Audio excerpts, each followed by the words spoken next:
எம்பெருமானுடைய திருநாமங்கள் அனவரதமும் சொல்லத்தக்கவை. நாம் பிறந்திருப்பதே அவனுடைய திருநாமங்களை சொல்லுவதற்காகத்தான். ஸ்ரீ வைஷ்ணவர்கள் ராமானுஜான்னு சொல்லிட்டு எழுந்துப்பா, எம்பெருமானாரேன்னு சொல்லிட்டு உட்கார்ந்து கொள்வார்கள். யதிராஜான்னு கூப்பிடுறவா உண்டு. அப்படியெல்லாம் ஏன் வைத்துக் கொண்டிருக்கிறோம்னால், சரி அந்த உடற்சோர்வு, ஏதோ ஒரு அயற்சி, அந்த சந்தர்ப்பத்திலேனும் நாம் ஆச்சாரியர்களுடைய திருநாமங்களையோ ஆழ்வார்களுடைய திருநாமங்களையோ திவ்ய தம்பதிகளுடைய திருநாமங்களையோ சொல்ல வேண்டும் என்பதுதான் அடிப்படையே. என்ன ஸ்ரீ வைஷ்ணவ சம்பிரதாயத்திலே நமக்கு என்ன சொல்லி தரப்படுகிறதுனால், பகவான் இடத்துல போய் ஏதும் நாம கேட்பது என்பதே கூடாது.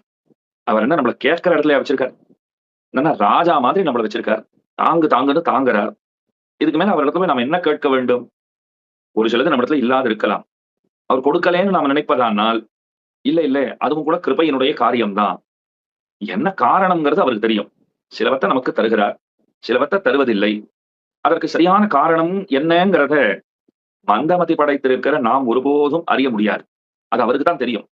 அவர் ஏதோ நன்மையை உத்தேசித்துத்தான் இதை பண்ணுகிறார் அப்படின்னு நாம் எண்ண வேண்டும். எண்ண வேண்டும்னு சொன்னா சும்மானா அப்படி நினைச்சுக்கணுங்கிறது அர்த்தம் இல்லை. அதுதான் உண்மையும் கூடங்கிறார். அதாவது பெருமானுடைய திருநாமங்களை சொல்லுவது எத்தனைக்கெத்தனை முக்கியமோ அத்தனைக்கத்தனை எந்த பயனையும் பலனையும் கோராமல் சொல்லுவதுங்கிறது முக்கியம். அப்போ ஒருத்தர் கேட்டார், அப்ப சொல்லவே வேண்டாம் சுவாமி, இப்ப எதையும் கேட்கவும் கூடாது, ஆசைப்படவும் கூடாது, அதுக்காக சொல்லக்கூடாது, அப்ப நான் என்னத்துக்கு இப்ப சொல்லணும்? வேண்டாம் விட்டுருமே, அப்படியே இருந்துட்டு போறேன்னா சொல்றதே இனிமேன்னு எப்ப தெரியறதோ அப்ப நீங்க சொல்றதை விட மாட்டீங்க. சொல்றதுனால ஒரு இனிமையா? சொல்றதே இனிமையா? சொல்றதே இனிமைதான். அவனுடைய திருநாமங்களை அனவரதமும் நாம் சொல்லிக் கொண்டிருப்போம்னு சொன்னால், அது எப்போதும் நாவிலே கற்கண்டு இருந்து அது ஒரு தித்திப்பை நமக்கு தர சொல்லியோ, அந்த மகிழ்ச்சியில் நாம் திளைத்திருப்போம் இல்லையா?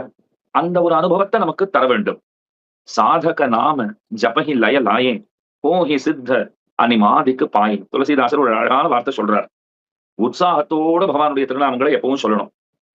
நீங்க இப்ப ஒரு கேள்வி கேட்கலாம், சொல்லணும், ஆனா நீங்க தான் சொல்லிட்டீங்களே எதையும் கேட்கக்கூடாது, எதையும் கோரவே கூடாது. திரும்பவும் சொல்றேன், எதையும் கேட்கக்கூடாது, எதையும் ஆசைப்படக்கூடாது, திருநாமங்களை சொல்லிட்டே தான் இருக்கணும்.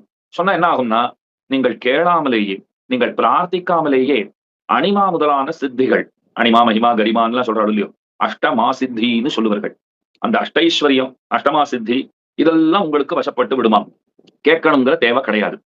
ஆனா உண்மையாகவே அந்த திருநாமங்களை சொல்லுவதே இனிமைங்கிற உரைப்பு நமக்கு ஏற்பட்டு போச்சுன்னா, இந்த அனிமா மகிமா கரிமாலாம் ஒரு பொருட்டாவே நமக்கு தெரியாது.